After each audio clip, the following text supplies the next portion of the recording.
Saudara yang diberkati Tuhan, pagi ini kembali lagi bersama dengan kami di program Bekal, Belajar Kebenaran Alkitab. Sebelum kita merenungkan pembacaan Alkitab kita pagi ini, mari kita dahulukan dalam doa, mari kita berdoa. Bapa di surga, kami bersyukur untuk pagi hari ini, di mana ada waktu bagi kami merenungkan kebenaran firman Tuhan. Tuhan berkati setiap kami yang mau mendengarkan kebenaran firman Tuhan, maupun yang menyatakan kebenaran firman Tuhan. Terima kasih Tuhan Yesus, waktu-waktu kami ke depan kami serahkan ke dalam tangan Tuhan, dalam nama Yesus, haleluya, amin. Saudara yang Tuhan Yesus kasihi, oleh kemajuan teknologi, saat ini kita tidak lagi hidup dalam suatu dunia jauh. Setiap saat dan dalam satu kesempatan, kita bisa mendengar berita dari negara yang jauh secara fisik dari kita. Melalui media sosial, kita dapat berjumpa secara daring dengan orang-orang yang berjarak ribuan kilometer dari kita. Tetapi pada waktu yang sama, kita terjebak dalam tantangan terbesar, yakni tidak adanya kesatuan dan persatuan. Lalu pertanyaannya bagi kita, Bapak Ibu Saudara yang berkati Tuhan, bagaimanakah seharusnya kita hidup sebagai orang beriman? Nah, kita akan belajar dalam edisi Bekal pagi hari ini. Saudara yang terkasih dalam Tuhan kita Yesus Kristus, mendasari pembahasan kita hari ini, saya akan membacakan bagi kita satu bagian firman Tuhan dalam Efesus 4 ayatnya yang pertama hingga ayatnya yang ketujuh. Sebab itu aku menasihatkan kamu, aku orang yang dipenjarakan karena Tuhan, supaya hidupmu sebagai orang-orang yang telah dipanggil berpadanan dengan panggilan itu. Hendaklah kamu selalu rendah hati, lemah lembut, dan sabar. Tunjukkanlah kasihmu dalam hal saling membantu. Dan berusahalah memelihara kesatuan roh oleh ikatan damai sejahtera. Satu tubuh dan satu roh, sebagaimana kamu telah dipanggil kepada satu pengharapan yang terkandung dalam panggilanmu, satu Tuhan, satu iman, satu baptisan, satu Allah dan Bapa dari semua, Allah yang di atas semua dan oleh semua dan di dalam semua.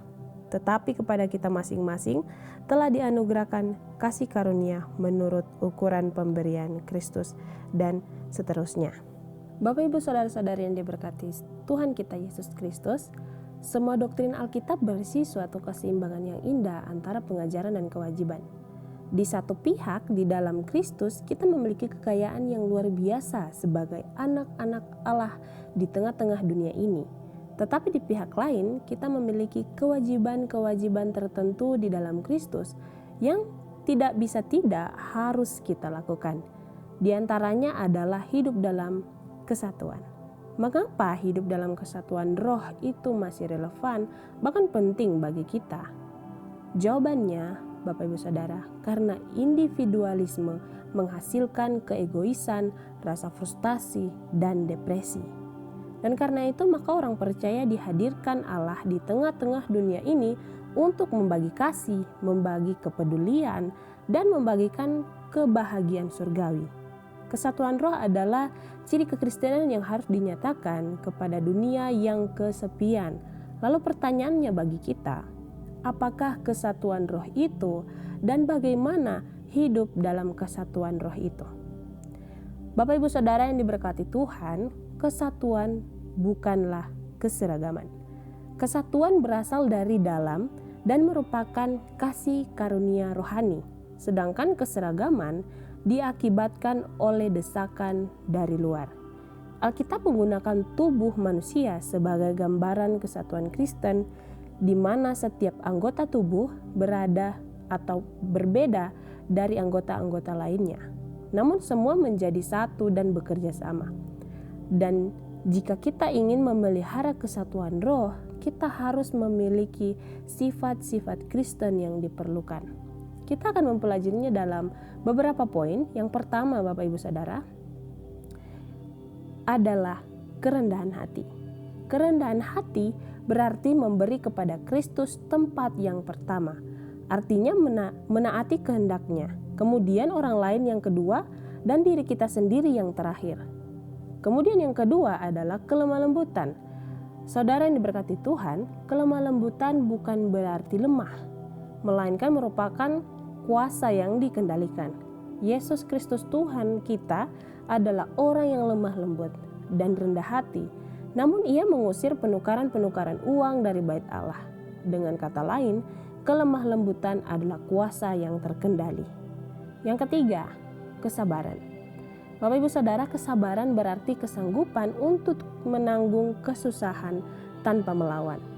Kesabaran adalah suatu karunia yang tidak dapat dialami terpisah dari kasih. 1 Korintus 13 ayat yang keempat, kasih itu sabar, kasih itu murah hati, dan kasih adalah bagian dari buah roh. Dalam Galatia 5 ayat 22 hingga ayat yang ke-23. Nah, kemudian yang keempat Bapak Ibu, yang dapat diperlukan atau yang sangat diperlukan dalam kesatuan roh itu adalah usaha. Dalam ayat 3 dikatakan, berusahalah memelihara kesatuan roh. Bapak Ibu Saudara, kesatuan roh dalam suatu keluarga, gereja dan masyarakat adalah suatu tanggung jawab setiap orang yang terlibat di dalamnya. Dan tugas itu tidak pernah berakhir sampai kita nanti berada di surga. Kemudian yang terakhir, damai sejahtera. Bapak Ibu Saudara, dalam hidup kita bersama dengan orang lain terkadang terjadi benturan atau kesalahpahaman. Nah, benturan atau kesalahpahaman itu harus diselesaikan oleh salib Kristus. Salib Kristus memungkinkan adanya pengampunan dan damai sejahtera. Jika damai sejahtera Kristus memerintah dalam hati kita masing-masing, maka kesatuan roh akan tercipta. Bapak Ibu Saudara yang berkati Tuhan kita Yesus Kristus, Bapak Ibu dan saya dapat menjadi berkat bagi dunia yang kesepian ini.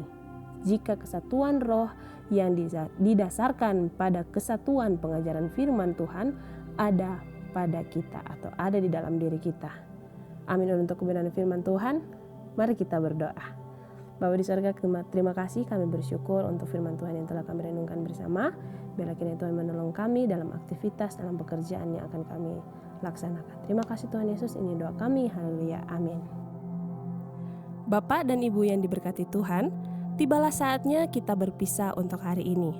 Namun, jika Bapak dan Ibu sedang menghadapi pergumulan hidup atau membutuhkan dukungan dalam doa, jangan ragu untuk menghubungi kami melalui Instagram Studio Sentosa, kanal YouTube YPPI TV, dan nomor WhatsApp 0823 3473 7317. Kiranya Tuhan senantiasa menguatkan, menyertai, dan memberkati setiap langkah Bapak dan Ibu. Sampai jumpa di episode berikutnya. Shalom, Tuhan Yesus memberkati.